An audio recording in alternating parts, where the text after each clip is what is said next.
Right, so this is billed as the main event of the day, I think, Mark. So it's not. I've known Mark now for 4 years since we first sat in that room and we talked about this as a concept. And then Mark disappeared a little bit into the background when Chris Baldwin arrived, and now Mark has very much come back into the fore. Hilary and Mark talk regularly, daily, sometimes on all sorts of matters, so we have a very close dialogue with IMCA. I think we're grateful for having that ability to talk to you and so on. We don't make policy, but I hope we can help shape policy. You know, I think that's important. So again, you can read all about Mark. He's done a lot of things. How long have you been at IMCA? I didn't know. Well, 5 or 6 years. 5 or 6 years, there we go. So without further ado, Mark Ford, floor is yours. Okay, put my glasses on. Just made me laugh at the lunchtime meal. Went to the loo, and as I finished, washed my hands, I went to walk out and I walked into a broom cupboard. So that's why I need these. I nearly did the same. Actually, I nearly walked into the mirror. All right. Okay. Okay, today I'm going to, well, Jordan and Adam, you might recognise certainly their voices from speaking to them if you've been on the telephone, on the helpline. Adam primarily deals with a lot of the issues that inspectors have on the database and the day-to-day running and bugs and fault finding with the software side of things. Today we're going to be talking about the current status of the eCMID, some system updates for this year, website and application updates, the eCMID help desk, and a Q&A session. I wish I'd brought my earmuffs and had a Perspex screen in front of me, but we'll get through that, I'm sure, no problem. So the current status of the eCMID, as you all know, we're now on version 10 and version 3 of the Sport Workbook 1. And the Inspector Accreditation Scheme, as you all know, also was launched in 2015, and we recognise the Marine Surveying Academy as performing this role for you guys. And the further information is on the eCMID website. As inspectors, IMCA would like to think that you do all follow the principles of the ISO 19011, which is guidance for auditing management systems. I'm not saying to purchase that and have a good read of it, but certainly if you do go on the internet, you can pull off the principles behind that. And fundamentally, that's what every inspector should be performing when they go on board a vessel, insofar as the planning, you know, the going on board and doing the toolbox talks and things like that. All of the eCMID inspections are now all stored on the eCMID database. We've heard that there is paper copies floating around. Absolutely will be those who have printed them off from the database. We've also heard that there's still versions 7 floating around as well. You know, where that was the last Word version of the eCMID. Hopefully, with the inspector, the AVI community, we're going to, you know, we've raised the bar. I think that's certainly been, you know, we've found out today from feedback that is the case. So hopefully we can nip those unauthorised, if you like, eCMID inspections in the bud and clear that out.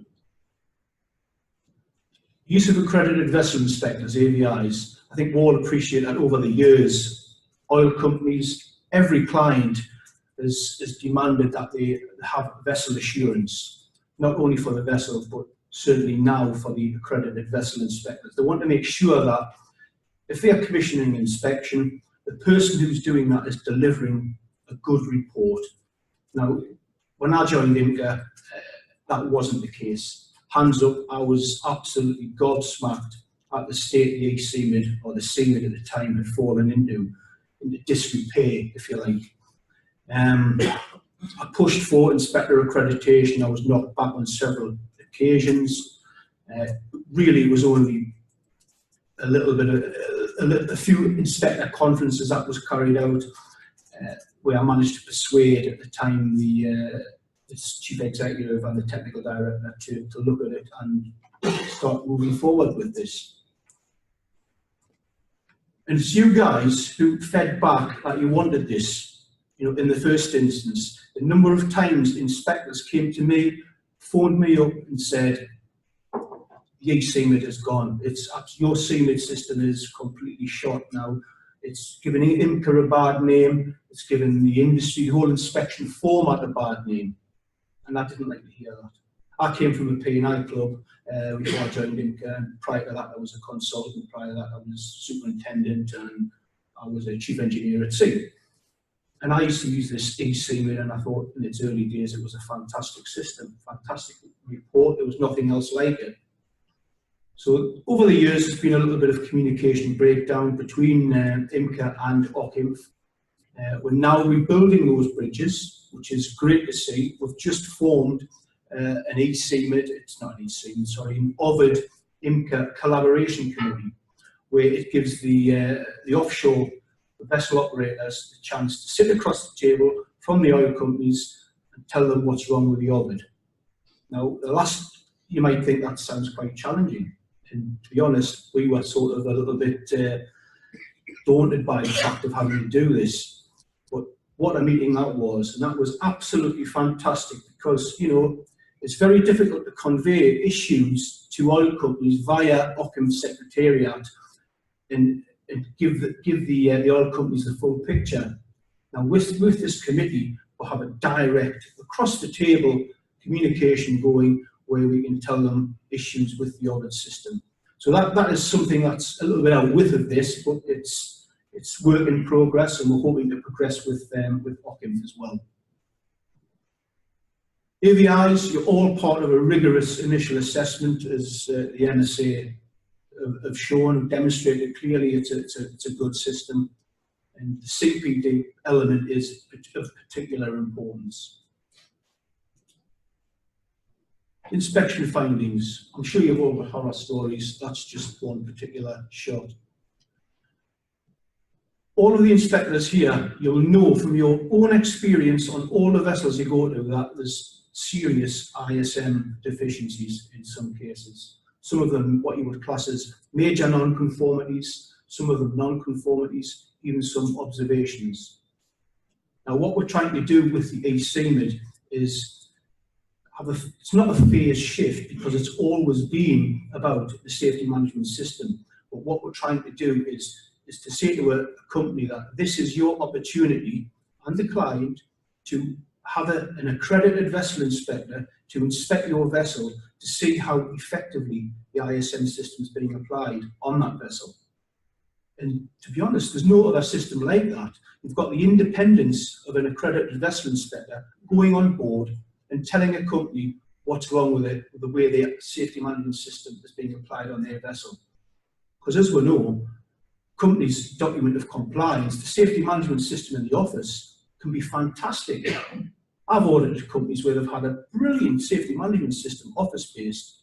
You go up to one ship, okay, it looks like it's being applied well. Go to another ship, my God, it's like a different company, completely. Even you think, there's no rhyme or reason to this. So this, I think, is a good opportunity for companies to do this, and it's something that I feel quite passionate about, put it that way. I've inspected all sorts of vessels, cruise liners, bulk carriers, container ships, and I've always found these issues, safety management system failures, because ultimately that's where all of the incidents stem from, is a safety management failure. Answered by one question there. So no, not necessarily regarding the safety management system in the company office. Does it mean it's being effectively implemented? No. It varies in many instances from vessel to vessel. Also, what I have seen, which is it's very, very few and far between, is you have a ship where they've got a very, very good safety management system on board, got regular crew, very professional crew, and they have a high standard of safety on board, and they've got their, if you like, their own vessel safety management system. You go into the company, into the office, and it bears no resemblance to what's being applied on the ship. So you do see vice versa as well. Some horror stories regarding some findings. These were taken on an inspection. This was on a car ferry. I don't know if you can see the exhaust. You probably can't, but that exhaust is running at 300 degrees centigrade. Absolutely no lagging whatsoever. There's another one, bare lagging. Any fuel impinging on those surfaces would immediately burst into flames. I think this was another ferry. This one was a car carrier doing one of my pet hates. I'm sure you've all got your little idiosyncrasies, pet hates that you focus on when you do an inspection. Mine was ballast tank inspections and enclosed space entry, because I've seen it so many times on so many vessels where people have just wanted to dive into a space without checking it. This particular ship had 1 meter on board. As you can see, switched it on, it wasn't in calibration for a start. And if you look at the top left, it was an H2S meter, hydrogen sulfide detection for going inside a ballast tank. I don't think so. So, you know, potential there was a serious incident, because they could have gone into that ballast tank with 5, 6, 7% oxygen, and the meter wasn't alarming because there was no hydrogen sulfide in there. I think we've all seen them. This one was on a passenger ferry running between, I'm not going to tell you because you could probably home in and find out who it is. It was a big, big vessel, big passenger ferry, hundreds and hundreds of passengers, hundreds of vehicles. This was an inspection in the engine room, and I had my suspicions about a direct overboard emergency bilge pump, reciprocating pump that had been used quite recently with traces of oil on the pistons. And that's what I found inside the valve chest, heavy fuel oil, pumped straight over the side, straight into the Mediterranean. Not very good. I have to say, that was with a P&I club, and the P&I club I was with, they are now no longer members of that P&I club. So the continuous focus of the eCMID is to, as I stressed earlier, is to make it a helpful tool for vessel operators to use prior to any ISM audits. Give them this independency from you guys, giving it a cold eyes review, if you want to call it that, on how effective their safety management system is. And I think they'll appreciate that, because, you know, I think part of your code of conduct, you have to be independent. You have to give a company the full picture. I like to say, give them the warts and all, give them everything. And I think they'll be pleased when they get that report, because it's going to give them a good heads up as to what issues that they need to address prior to any ISM audit and flag. So it's going to give them that little chink to say, we've got issues on this ship, fellas, we need to start looking at this, this and this, and raise the standard. Little by little, I'm hoping to get that applied to certainly the offshore vessels. Like I said, I've surveyed a lot of different types of ships. In my opinion, offshore vessels are quite good. You know, they are very good. Where I've seen issues is with container ships and bulk carriers, and all sorts of other vessels, cruise liners even, I've had issues with. System updates for 2018.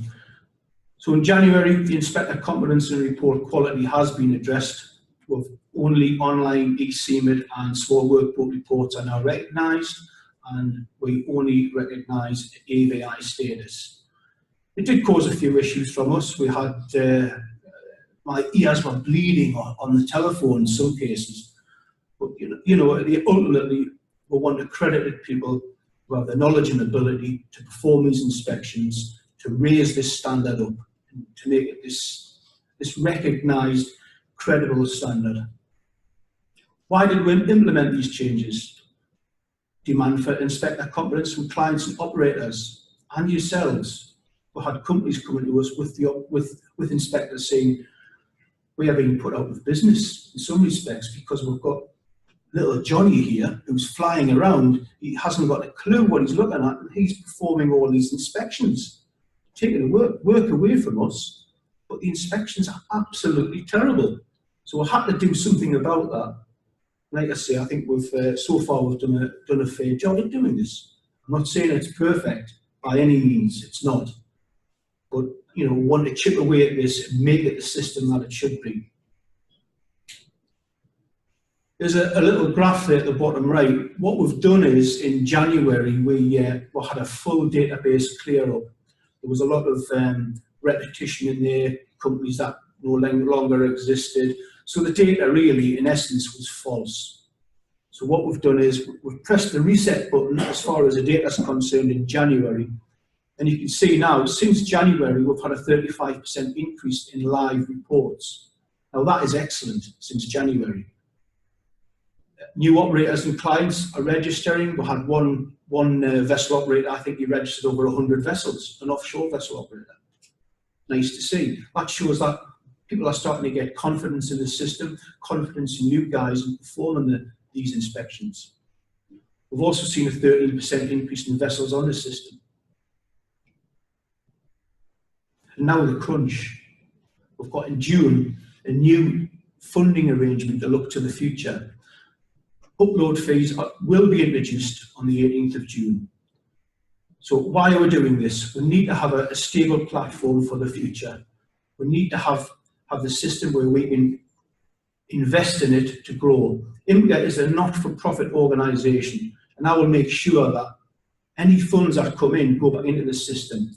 So far to date, I think we've spent well over $500,000 on the eCMID. Now, when you bear in mind that eMCA is a members trade association and the eCMID is open to everybody. It's not open to eMCA members, it's open to eMCA members and non-members. So everybody gets the benefit from it. So for us to provide the time and the investment for the software, which is very, very expensive, I've just recently had to sign a £25,000 one for these the funding arrangements. You know, so it's not cheap, but we're willing to invest. So, like I say, the money we'll get from this will go back into the system. You know, and it's true what it says. There has been a limit on system improvements. So you might have thought in the past we haven't been growing as fast as we wanted to, and that's because of the money. It's as simple as that. You know, as a trade association, we're not for profit, and you know, I've been challenged on many occasions by the chief executive, by the technical director. Why are we spending all this money on the eCMID system when IMCA members are benefiting from it, but there's also a massive number who are not IMCA members? So we've had to introduce a charge to try and this is a charge for IMCA members as well, by the way. It's across the board. So if you're IMCA member or non-IMCA member, it doesn't matter. You will still, you know, be expected to fork out the charges, which will be £100 for an eCMID, so the larger vessels, and £50 for the small workboats. We did initially consider doing it 100 across the board, but we'll listen to your feedback. And you know, we said small workboats, the margins on making profits for an inspector is quite small, you know, and for them to add that onto the inspection fee to reclaim that upload fee is going to be difficult. So we'll reduce that fee. PayPal is going to be the preferred method of payment. Now, before the questions start coming in, I'll run through a few of the scenarios that we've actually done regarding how the payments are going to be managed. As far as an inspector is concerned, there's several methods to do this payment. You can either ask the client, say, IMCA now have introduced an upload fee. Can you pay for this upload prior to me carrying out the inspection? In which case a credit will be applied to that particular vessel. So when you go to upload the report, what will happen is the system, the software will check, is there a credit applied to that vessel? Yes, there is. Off the report goes. Also, for those of you who work for the bigger organisations and who might need to pay for the inspection, the question's being asked, I haven't got the authority to generate a payment, to make a payment. So in which case, we've considered that as well, and we've got links in where somebody else can make the payment. You can forward a payment link to your accounts department, once again, which will apply a credit to that vessel. I think I've got that right, Adam, is that correct? Yeah. And also there's the way that you can do it as well, which is upon upload, pay for it upon upload, and it will immediately upload that report. So I have been listening to your feedback on that respect. And on the subject of feedback, we need it. We need your feedback because, you know, events like this are great.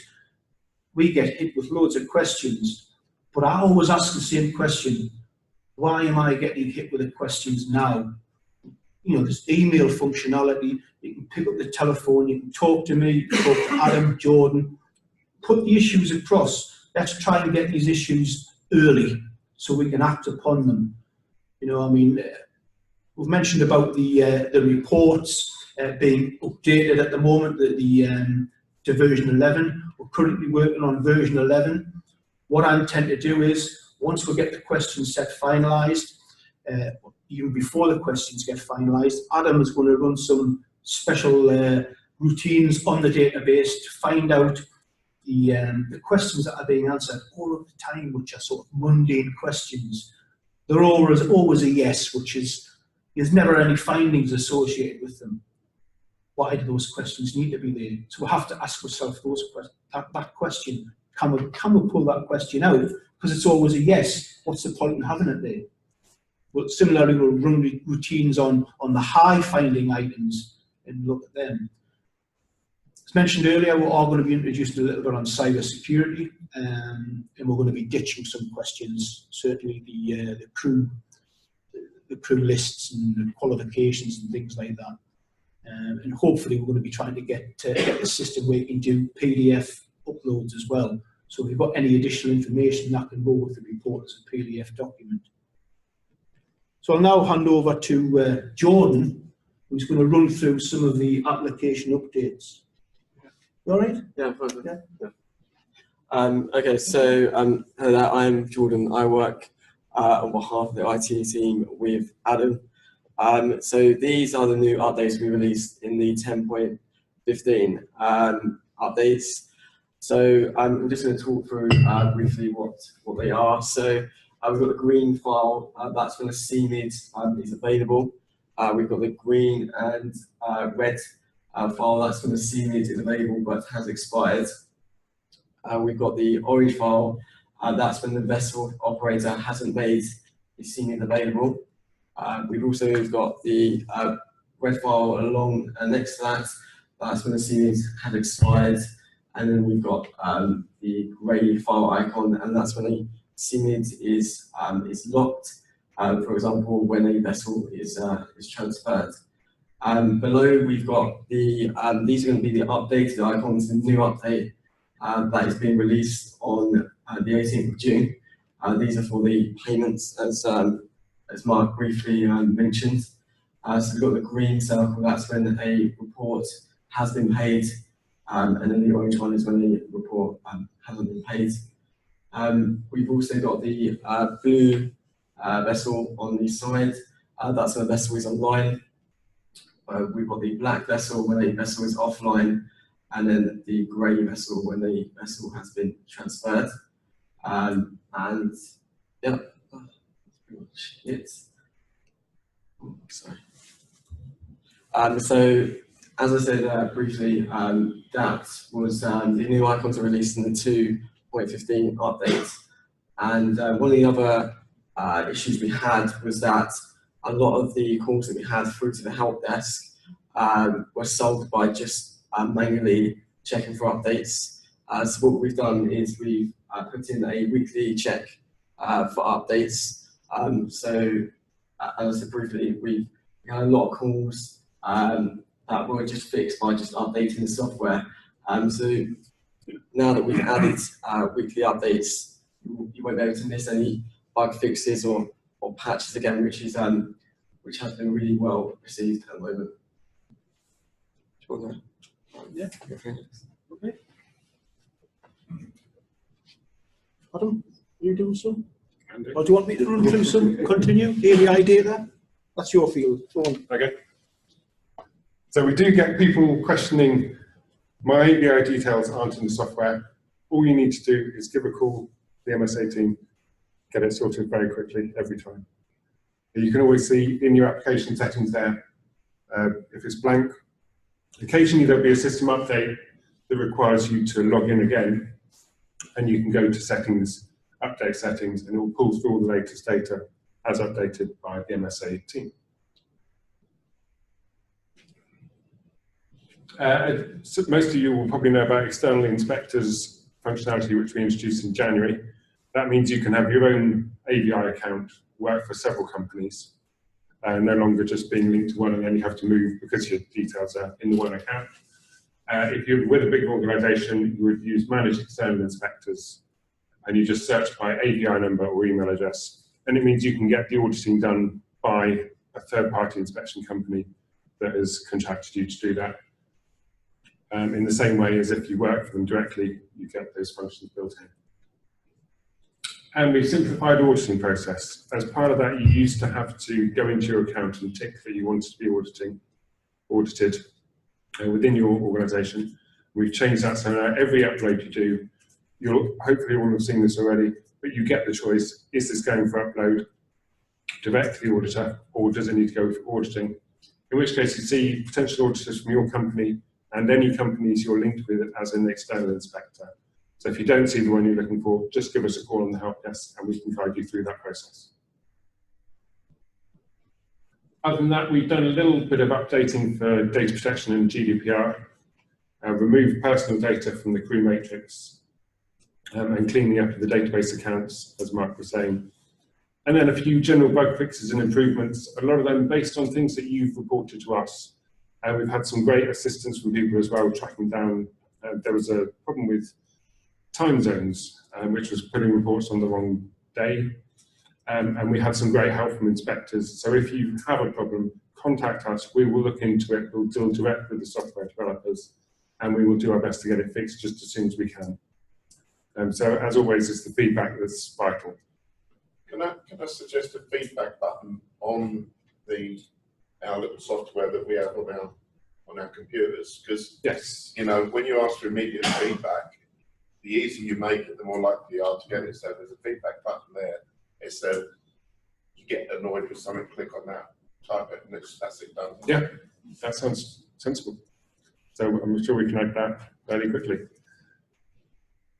Mark was talking about the things we can't do at the moment because we haven't got the funding, but on our wish list, and hopefully can be introduced now, we'll be looking at getting the eCMID application available on non-Windows platforms. We quite often get asked, how do I install this on my Mac? The answer is you can't yet. Obviously, people using iPads and other Android tablets want to be able to use those. They're often easy to carry back if you're on a vessel. And we're looking at doing that as soon as we can. It's one of our top priorities. Multiple images and image galleries as well. I know a lot of you say to us, I can put one image with this question. I need to put 2 or 3. We want to do that. Again, it's quite a big change to the data format. So it's an expensive thing to get sorted. We want to do it, and we'll get that in place when we can. And similarly, file attachments. So you don't have to scan something in that's already in a PDF format or similar. You've got a supporting document.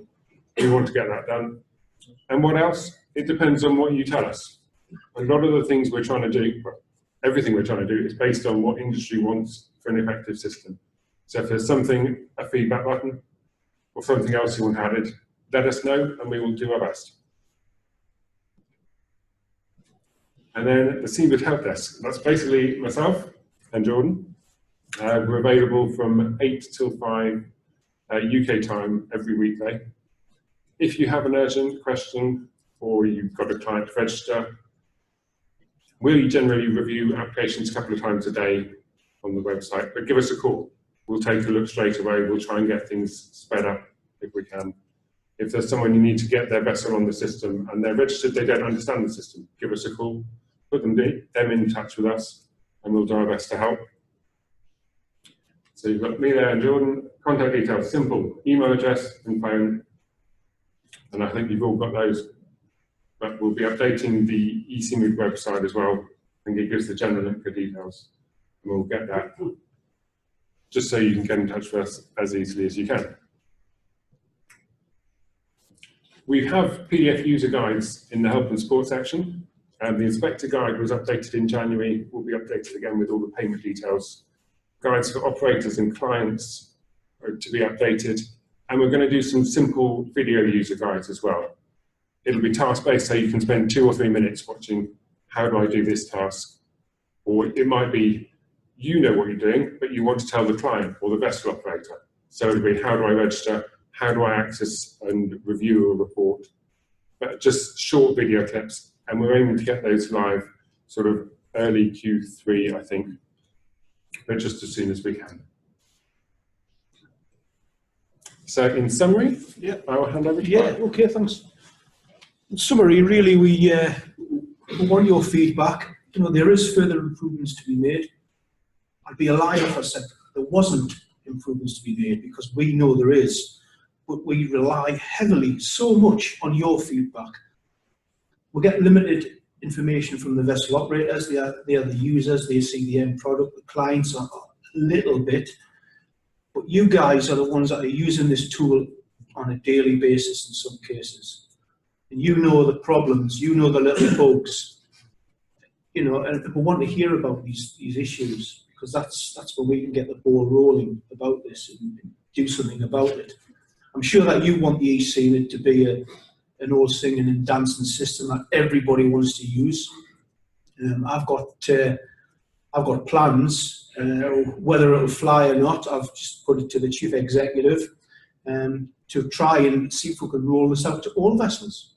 And why not? You know, if we are just looking at an ISM-based safety management system health check, why not have additional supplements for a bulk carrier, for a container ship, things like that? We could start small, you know, and we can help companies and improve safety on absolutely all vessels ultimately. And I think that the marketing side of that would be done by IMCA, but it would also rely on you to do the marketing as well.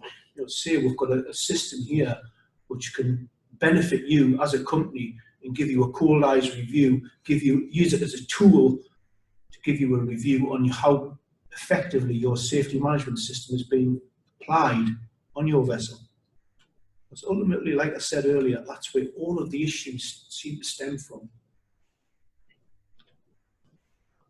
We all know that sad case, and that one, and that one. Like, I don't know if I mentioned it earlier, we're going to circulate the question sets version 11 to all eCMID inspectors on the database, because we want to make sure that when we push this version 11 out, to be honest, I don't care if it delays us a month or 2 months. I want to get this right when it's pushed out. So please, when you receive the email with these new question sets in there, give us the feedback. Tell us, Mark, question 7 is rubbish, get rid of it. We'll take a note of this. You know, we'll certainly look at everything that you give us, because that's the only way we can develop this. I don't want to develop a system based on my ideas or the committee's ideas. The committee is there. We want to listen to the overall inspector community to make this a really, really good system. And hopefully I can get that nod from the chief executive to roll it out to all vessels. Now, wouldn't that be something fantastic? Certainly benefit the whole of the shipping industry, would benefit you guys, giving you more work. So I think that's... What I'd like to do is perhaps just take 5 minutes questions now. We've got a half-hour slot at the end of the day, so I suspect we can use some of that half hour at the end of the day for other questions as you think of them during the day. So let's just take a couple to get going with, please. I guess you know what's coming, Mark. Just a couple of questions. You mentioned earlier on you're doing a work group face-to-face with OCIM. Yes. How many people on the IMCA side are OCIM familiar? Do you know what they do, is my question. So how many people are OCIM? On the IMCA side of the table, yes. How many of us are OCIM? Every one of them. Every one. We have, on the table, we have TECNIP, Subsea 7, SciPem, All Seas. So they're all subjected to OVIDs and all subjected to eCMIDs. At grassroots level? Absolutely, yes, yes. That's good to know. And just one other quick question. When you introduced the eCMID and the ABI thing, did you budget for this? Did you have a budget? Or was it just as you go along, you make it up?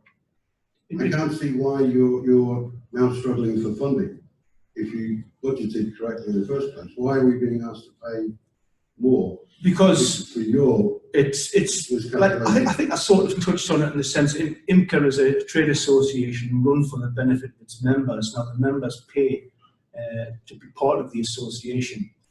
And to be honest, you know, when they see that money is being spent, I think it was working out to 80 to 85,000 pounds per year being spent on the eCMID, just to keep it ticking over with software payments, you know, people's time. It's quite expensive, and the members were getting the benefit from it out of the eCMID system. But also, the question was asked on several occasions: why is this open to all, to non-members as well? So that in essence is why we've had to sort of introduce this, you know, to make it a sustainable system. Otherwise, I was faced with the board saying, "Scrap it, scrap it. We'll just go the Ovid route." Now, some of you might say, "Yeah, that's the best route." I personally don't think it is. No, it isn't. I don't think it is. I want to see this eCMID system grow and grow, and the only way we can do that is with funding. It's as simple as that, you know, to develop software and make software as good and as state-of-the-art as we can, listen to your feedback. That's the only way we can do it, just have funding. But is there any benefit for a company like my company to be an IMCA member then? Because we pay the same we get the same service as a non-member. So, as far as the eCMID, no, absolutely not. No, as far as the eCMID system, it's open to non-members, so anybody can join the system. Anybody, you know, accredited vessel inspector doesn't have to be a member of IMCA to use the system. Absolutely not. no. But what IMCA are trying to do is to raise the bar with offshore vessels, to raise the standard, and by having accredited vessel inspectors, by having state-of-the-art software, by having the question sets, which are certainly appropriate and add value to the inspection for the person at the receiving end, the client. So I'm just questioning that the upload charge will achieve your end result. You say they're up 35% inspection. I'd like to see the figures after the 18th of June, because I think they will be going up, they'll be coming down, but uploading the report. Okay, I mean, that's my opinion. I don't know. What we've based it on is, we haven't based it on, I've said there's no growth rate. After the 18th of June, we said, okay, assume no growth rate. So that's what we've based it on, to try and make the system sustainable. If we make any money, it'll be ploughed back into the system, because I want to invest in this. I want to, you know, there's going to be marketing involved. Like I said, if I get this push button green light from the IMCA board, that would be fantastic news, be great news. But once again, I rely heavily on you, on all of you, to help me with the question sets. I've got question sets coming out of my ears for both carriers and container ships, but I need your questions as well. What are the questions that add value to a safety management system inspection for a container ship? What makes it different?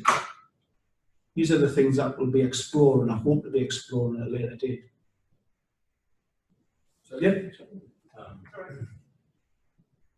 This was touched on earlier, I think, by the gentleman over there. But for the last minute inspection, and I get a few of these, who haven't got the head round, or for whatever reason haven't uploaded the details on the database.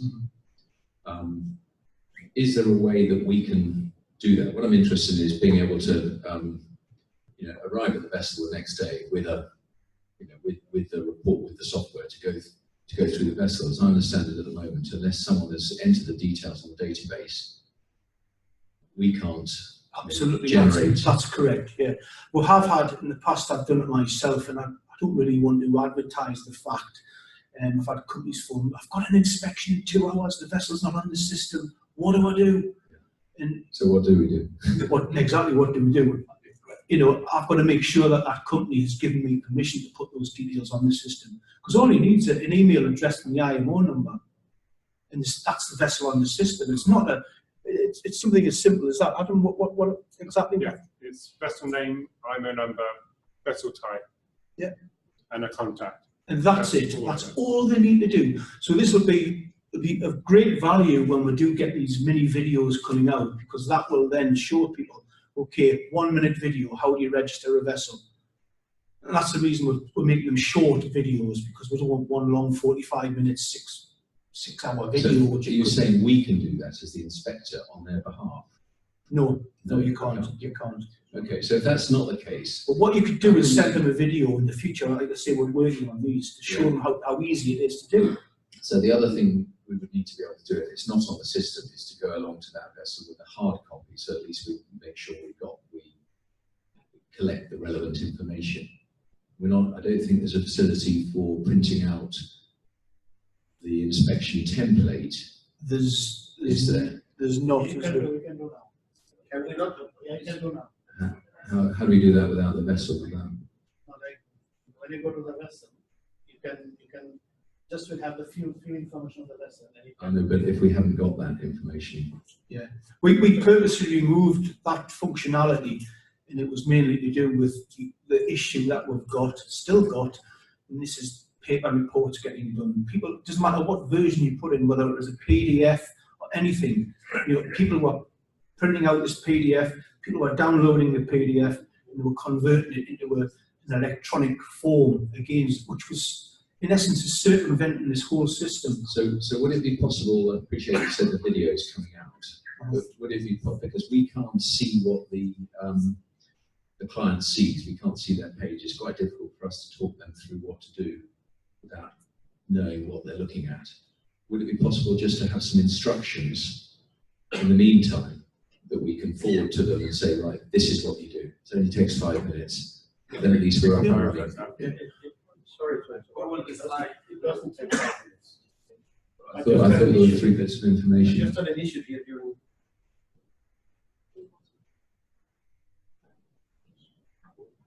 It doesn't take 5 minutes. I just had an issue here with it during the national holidays. Mm-hmm. So that's why my question was, would it not be possible to download a blank form? Because I trust that the only one who can access the eCMID database is either the client or us as accredited inspectors. So whether we, as an accredited inspector, should download a blank format until the operator then later include the vessel, register the vessel with the IMO number, then it would be easy when that is done to go into the format and say, now you select the vessel. So all we need is a blank format. That's all we need. We don't need the IMO number. We can type it in. We go on the vessel. We can type it in. We can type in. We have everything from the CSR. I'm not sure how the software. It's just a blank format. I know it's a blank form. I know exactly what you mean. But like whether it's in a PDF or whatever, in order for us to do it on we will not go down the PDF. No, but absolutely not. But whether you could download the blank format electronically, I have no worries in that. There's something. I know exactly what the issue is here, and there's something that's rattling through my head now. Is I'm going to ask Adam this because he's the software guy. Adam, is there a functionality that we could introduce where the inspector downloads the form, a blank form, and we know that he's downloaded that form? So what I'm trying to retain is control here. Yeah. Do you know what I mean? I know what you mean. I have no worries in that because we could restrict it for not uploading the report before the operator have registered the vessel. You know, it's something I'm willing to look at by all means, but we still have to retain this security for the form. And the only way I can think about it at the moment is you log onto the database, your credentials are on there, you download a blank form. This blank form could be populated already with. No, it stays in the database. It stays in the database? Like it does now. Before, didn't we? It's a draft. Yeah. It's a draft. Yeah. As it does now. When I download the vessel now, the only thing which is in there is what the operator has included. The vessel name, potentially some contact details, whatever. Rest of it is blank. I have to go and fill out all the certificate issue and all the things. So I'm not interested in anything else that just those things might be able to have as a blank form. So we had this functionality where we had download blank template. So, which, if you remember, there was a separate button where you clicked on that button. It's not there anymore. It's not there anymore. And the reason was it was getting abused, like I said. So we've got to look at this. I take on board exactly what you're saying. We will look at it. If it's getting abused by an ABA accredited Exactly. then you have an issue internally. Now we're in a different situation where it's only ABIs. Yeah. And if you download that blank template, the download of that template can be associated by being done by you. Exactly. So we can say we've got an issue, maybe we can, I don't know, put a number on that template or something, I don't know. There are things we'll look into it. We'll look into it. Okay. Are you making notes about this? Can we just take 2 more questions? I'm conscious of time. It's not fair to Andy. Morris? Yeah. It's a very quick comment from me, purely about the eCMID help desk. I'll just sometimes we dwell on this. Oh, sorry. Yes, I just wanted to make a very positive comment about the eCMID help desk. Quite often we dwell on things that aren't going so well, etc. Yeah. I recently did have some problems with my editor software, and Adam and Jordan were absolutely excellent in responding and dealing with that. So I think it's just from my side anyway, it's worth a mention. Thanks very much for that. That's nice to hear. It is nice to hear positive comments as well. But you know, we will take it on the chin, because we do want to, ultimately, we've all got the same goal. We want it to be a good system for everybody.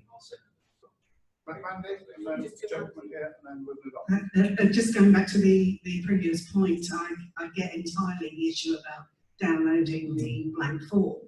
But we, as operators who, as inspectors who only deal with MISWs, a lot of our clients don't want the hassle. We're not used to the system. You know, it's all quite new and unfamiliar, and it's territory that they're rapidly trying to up their game to achieve. So what we want to be able to do as ABIs is say, don't worry about registering your vessel, we'll do that for you. Mm-hmm. It's part of the service that we want to give them, it takes the hassle. So I get that your focus is going to be about making sure the operator is given permission, but there should be a way of us being able to tick a box to say, yeah, we've got the permission, and here's a PDF document they've signed, or something like that may be able to bypass it without the need to go for a blank. I don't know how it would stand with the GDPR, the general data protection regulations that are coming. Adam might know a little bit more about it than me. But if we are sort of putting something on a database which includes somebody else's email address, contact details, you know, okay, you can see you've got his permission to do that, I've got their permission to do that. I don't know. It's not personal. An email address is personal. Well, not necessarily. It could be info at Okay, rather. okay. So I think there are ways it might be addressed. But trust me, the operators will really like to include those data and etc. They really want to. But the challenge is sometimes they don't know really how to do it. It's new for them, as the lady has said. And we, as the ABI accredited inspector, could help them performing the inspection with a blank form until the vessel is then registered. Because I just had an issue. The vessel was not even on charter. It was not allowed. It was a big jack-up vessel. Mm-hmm. Trust me, they want to do it because they want to earn money. But sometimes it's new to them. It's not so easy for them. And we could start an inspection easier instead of printing out a old version 8 or 9 PDF Don't say format. that. No, but that's the way you're asking us to do at the moment, in order to start the inspection to help. Because one of the things I experienced was you can actually go back and put the inspection date previous as the one when the vessel came up. So I could do the inspection backwards, say yes, I did it on the 1st of May, although that the vessel was not registered before the 5th of May. So it is possible in the system. Mm-hmm. But they couldn't get into the field. But we've said we're going to look at that, haven't we? Didn't we? We said we're going to look at that. So. Yeah, can we just take one question, please? Yeah. Yeah, Mark, okay, there are a lot of interesting questions here, so I think, but just a different thing. You're talking about expanding to all kinds of vessels. Mm-hmm. One thing which I encounter in Finland, and whom I'm in contact with also, is a development of the future vessels. Mm-hmm. How is our position going to be there? What do we have to do for that? The system, ourselves and so on. I'm talking about autonomous vessels, I'm talking of Internet of Things. We cannot talk about this here. I mean, that will be another conference, another workshop and so on. But I think when building up your system and also thinking about the accreditation and so on, we also have to think about that and build that up. Mm-hmm. Absolutely. Expanding the vessels, yeah, that's a nice thing, but also another kind of expansion into the future. Mm-hmm. No, I completely agree with that. You know, we don't want to be making the system stagnant. We'll have to move with the times. Regarding the cyber security question sets, the steering committee reviewed them, and there was a few, not issues, but certainly questions arose. Oh, we're not too early with introducing these questions, because some of the companies might not know what you're going on about. I'm not really worried about if you guys don't know, because the questions, honestly, they're not difficult, and there's plenty of help guides underneath. And you'll see this for yourself when the questions do get rolled out. But that was one of the questions. We're not too early. We're going to get a lot of no's, so we're going to get finding after finding. And to be honest, something that all companies should have in the pipeline now. All vessel operators should be looking at this. It's here. It's not going to go away. It's going to get worse at anything. So they should be thinking about that. Certainly, I know for a fact that the likes of the TechLips, Subsea 7, Saipens, they've got systems in place already. They won't be an issue. Some of the smaller operators, okay, it might generate a finding, but in some essence, it's going to still raise the standard because it's going to give them that little nudge that they need to do something about it. And, in some cases, you have to be cruel to be kind by generating a finding or whatever on something that they're not aware of. It's helping them. It's giving them some assistance. Mark, Jordan, and Adam, for now, thank you very much. Much appreciated.